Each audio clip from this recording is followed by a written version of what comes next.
আল্লাহ সুবহানাহু তাআলা পবিত্র কোরআন মাজিদে বলছেন, আম্মান খালাকাস সামাওয়াতি ওয়াল আরজ, দুনিয়ার মানুষ, আসমান জমিন কে সৃষ্টি করেছে? আল্লাহ জানেন যে দুনিয়ার মানুষ উত্তরে বলবে যে আল্লাহই সৃষ্টি করেছেন। আল্লাহ আল্লাহর রাসূলকে বলছেন, আপনি ইহুদি খ্রিস্টানদের জিজ্ঞেস করুন যে আসমান জমিন কে সৃষ্টি করেছে, লা ইয়াকুলুন্না আল্লাহ। অবশ্যই ইহুদি খ্রিস্টান বলবে যে আসমান জমিন আল্লাহ সৃষ্টি করেছে, এটা আল্লাহ যা করেছেন। তারপরে আল্লাহ বলছেন, ফাআমবাতনা বিহি হাদাইকা যাতা বাহজাহ, ওই আসমান থেকে বৃষ্টি বর্ষণ করে বাগ বাগিচা কে উৎপন্ন করেছে? আল্লাহ জানেন দুনিয়ার মানুষ বলবে যে আল্লাহই উৎপন্ন করেছেন। তারপরে আল্লাহ সুবহানাহু তাআলা বলতেছেন, মা কানা লাকুম তুমবিতু শাজারাহা, দুনিয়ার মানুষ তোমাদেরকে একটা চ্যালেঞ্জ দিয়ে গেলাম। চ্যালেঞ্জটা হচ্ছে, যদি তোমরা মনে করো যে আমার আসমান থেকে যে বৃষ্টি বর্ষণ করি ওই বৃষ্টি দিয়ে তোমরা বীজ থেকে গাছ উৎপন্ন করতে পারবে, তাহলে চেষ্টা করে দেখো সারা পৃথিবীর সব বিজ্ঞানী তাহলে গাছ থেকে বীজ কে উৎপন্ন করে? আল্লাহ সুবহানাহু ওয়া তাআলা। আল্লাহ জানেন যে এটা দুনিয়ার মানুষ জানে যে আমি করি। এই জন্য আল্লাহ দুনিয়ার মানুষকে জিজ্ঞেস করতেছেন, দুনিয়ার মানুষ, যখন তুমি জানো আসমান জমিন আমি সৃষ্টি করেছি, যখন তুমি জানো আসমান থেকে বৃষ্টি আমি বর্ষণ করি, যখন তুমি জানো বীজ থেকে উদ্ভিদ গাছ আমি গজাই, তখন আমি আল্লাহ তোমার নিকটে একটা জিজ্ঞাসা মানুষ, আ ইলাহুম মা আল্লাহ, আমি যখন সৃষ্টিকর্তা, আমি যখন রিজিক দাতা, আমি যখন বৃষ্টি বর্ষণকারী, তাহলে আমি ব্যতীত কি কোনো ইলাহ থাকতে পারে? এটা আল্লাহর জিজ্ঞাসা মানুষের নিকটে। তারপরের আয়াতে আল্লাহ সুবহানাহু তাআলা বলছেন, আম্মান জাআলাল আরদা কারারা, পৃথিবীকে শূন্যে স্থির কে করেছে? পৃথিবী কিন্তু শূন্যে স্থির, কোনো দড়ি নাই, কোনো রড নাই, কোনো বাঁশ নাই, কিছু দিয়ে ঠেকা দেওয়া নাই, কিছু দিয়ে ঝুলিয়ে রাখা নাই, আল্লাহ শূন্যে পৃথিবীকে স্থির করে রেখেছেন।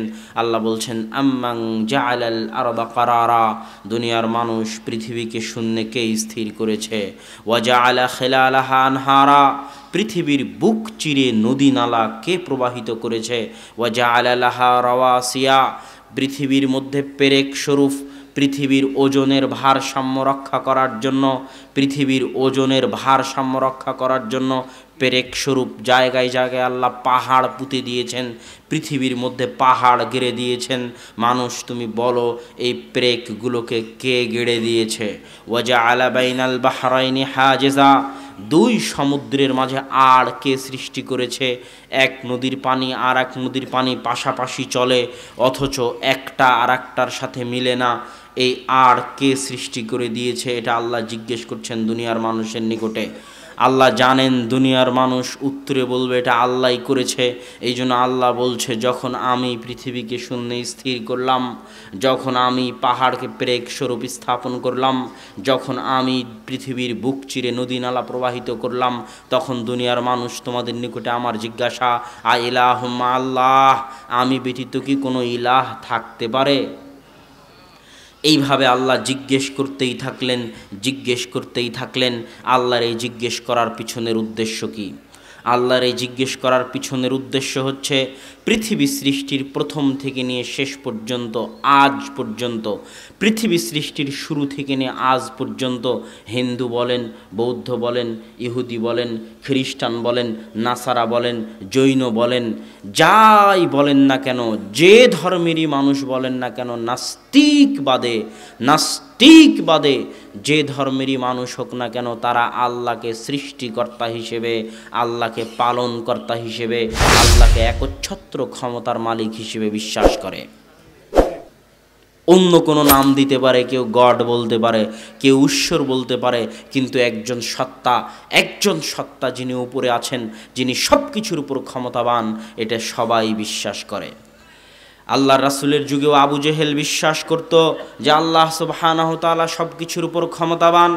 এই জন্য আবু জেহেল যখন বদরের যুদ্ধে যুদ্ধ করার জন্য বের হচ্ছে, তখন কাবা ঘরের গিলাফ ধরে দোয়া করছে, আল্লাহুম্মা আনসুর আহাদাল ফিআতাইন, হে আল্লাহ আজকে বদরের যুদ্ধে যে সবচেয়ে হকের নিকটবর্তী তাকে তুমি বিজয়ী করে দিও। আবু জেহেল আল্লাহর কাছে দোয়া করতেছে, মানে আবু জেহেল আল্লাহর উপর বিশ্বাস করে। কথা কি বুঝতে পারছেন? আবু জেহেল যদি আল্লাহর উপর বিশ্বাস করে তাহলে আবু জেহেল কাফের হলো কেমনে? আবু জেহেল নাকি কাফেরদের সর্দার, অথচ আবু জেহেল আল্লাহর কাছে দোয়া করতেছে। আল্লাহর কাছে দোয়া করার পরেও, আল্লাহর উপর বিশ্বাস করার পরেও আবু জেহেল কাফেরদের সর্দার হয়ে গেছে। কেন জানেন? আবু জেহেল আল্লাহকে সৃষ্টিকর্তা হিসেবে, পালনকর্তা হিসেবে বিশ্বাস করত ঠিকই, কিন্তু আল্লাহকে ইলাহ হিসেবে বিশ্বাস করত না।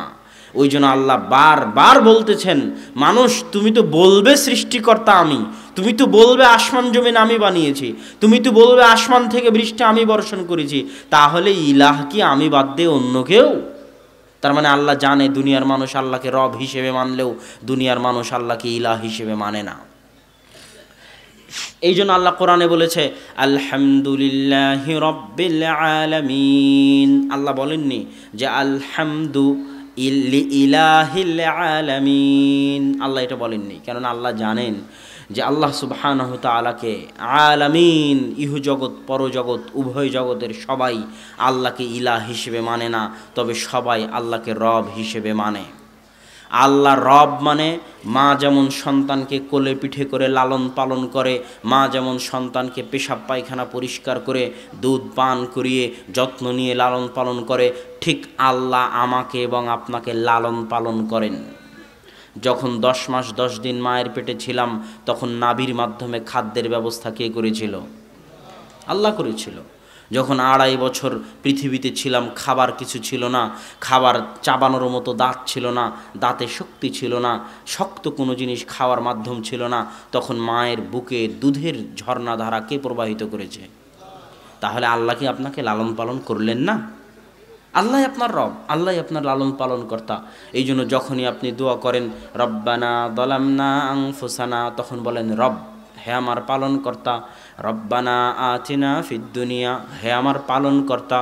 রব্বির হামহুমা কামা রব্বায়ানি সাগীরা, রব, হে আমার পালন কর্তা। রব্বি জিদনি ইলমা, রব, হে আমার পালন কর্তা। প্রায় সব দোয়া দেখবেন রব দিয়ে শুরু হয়েছে। কেননা আল্লাহ সুবহানাহু তাআলা ইহুদিরও রব, আল্লাহ খ্রিস্টানেরও রব, আল্লাহ নাস্তিকেরও রব। যে আল্লাহকে গালি দেয় তাকেও খাওয়ায় আল্লাহ, যে আল্লাহর বিধান অমান্য করে তারও জীবন মৃত্যুর মালিক আল্লাহ। আল্লাহ সারা পৃথিবীর সব কিছুর রব, সারা পৃথিবীর সব কিছুর পালনকর্তা, রব্বুল আলামিন, সব কিছুর রিজিক দাতা। কিন্তু সারা পৃথিবীর সব কিছুর পালনকর্তা হওয়ার পরেও, সব কিছুর রিজিক দাতা হওয়ার পরেও পৃথিবীর মানুষ আল্লাহকে ইলাহ হিসেবে মানে না। এই জন্যই আল্লাহ যুগে যুগে নবী রাসূল পাঠিয়েছেন মানুষকে এটা বোঝানোর জন্য, মানুষ তুমি যাকে রব হিসেবে মানতেছ তিনি ইলাহ হওয়ার যোগ্য। মানুষ তুমি যাকে রব হিসেবে মানতেছ তিনি একমাত্র ইলাহ হওয়ার যোগ্য। তুমি যাকে রব হিসেবে মানতেছ তিনি একমাত্র ইলাহ হওয়ার যোগ্য। রাসূলদের এই একটাই দাওয়াত ছিল, মানুষকে খালি এটা বুঝানো, মানুষ তুমি যাকে রব মনে করো তিনি ইলাহ, মানুষ তুমি যাকে রব মনে করো তিনি ইলাহ, মানুষ তুমি যাকে রব মনে করো তিনি ইলাহ। এই জন্য সব নবী রাসূলের দাওয়াত ছিল লা ইলাহা ইল্লাল্লাহ।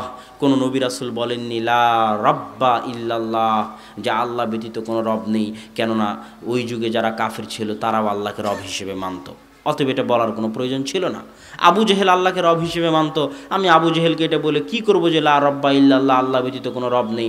আবু জেহেল তো আল্লাহকে রব হিসেবে মানেই। আমার বলার প্রয়োজন আছে, আবু জেহেল তুমি যাকে রব হিসেবে মানত ইলাহ হওয়ার একমাত্র যোগ্য তিনি। তাহলে ইলাহ মানে কি? আলিহা ইয়া আল্লাহু, আরবিতে একটা শব্দ আছে ইলাহ, যার অর্থ হচ্ছে মানুষ যার নিকটে আশ্রয় খুঁজে পায়, বিপদে আপদে মানুষ যার নিকটে প্রার্থনা করে, মানুষ যার নিকটে ফিরে যেতে চায়, তিনিই হচ্ছে ইলাহ। আপনাকে খাওয়ায় আল্লাহ, পড়ায় আল্লাহ, রুজি রুটির মালিক আল্লাহ, জীবন মৃত্যুর মালিক আল্লাহ, যে জমিনে বসে আছেন ওই জমিনের মালিক আল্লাহ, যে আসমানের নিচে বসে আছেন ওই আসমানের মালিক আল্লাহ, যে অক্সিজেন ভোগ করতেছেন ওই অক্সিজেনের মালিক আল্লাহ, যে রোদের আলোতে জীবন যাপন করতেছেন ওই রোদের আলোর মালিক আল্লাহ। অতএব আপনি যদি সারা জীবনে একটা সিজদাও করেন, একটা, তো ওই একটা সিজদা পাওয়ার শুধুই শুধু একমাত্র হকদার হচ্ছে আল্লাহ সুবহানাহু ওয়া তাআলা। আপনি যদি সারা জীবনে একটা টাকা দান করেন, মনে করবেন একটা, তো ওই একটা টাকা পাওয়ার একমাত্র হকদার, শুধুই শুধু হকদার আল্লাহ সুবহানাহু ওয়া তাআলা, যিনি আপনার পালনকর্তা। আপনি যদি মনে করেন কারো নিকটে কিছু চাইতে হবে, কারো নিকটে হাত পাততে হবে, কারো নিকটে দোয়া করতে হবে, শাহজালালের মাজারে, শাহপরানের মাজারে, লালন শাহের মাজারে কুষ্টিয়ার মানুষ যায়, মেলা হয়, যদি মনে করেন কারো মাজারে যেতে হবে, কারো কাছে চাইতে হবে, সারা জীবনে যদি একবারও হাত তোলার প্রয়োজন হয়, তো ওই একটিবারও হাত আপনি উঠাবেন যিনি আপনার পালনকর্তা, তার দরবারে, যিনি আপনার রিজিক দাতা, তার নিকটে, তিনি আপনার ইলাহ। ওই একবার হাত তোলার সবচেয়ে বড় অধিকার, একমাত্র অধিকার শুধু আল্লাহ সুবহানাহু ওয়া তাআলা রাখেন। অতএব সম্মানিত উপস্থিতি, এটাই হচ্ছে তাওহীদের মূল থিওরি। এখান থেকে শিরকের যাত্রা শুরু হয়, এটাই তাওহীদের মূল থিওরি, এখান থেকে শিরকের যাত্রা শুরু হয়।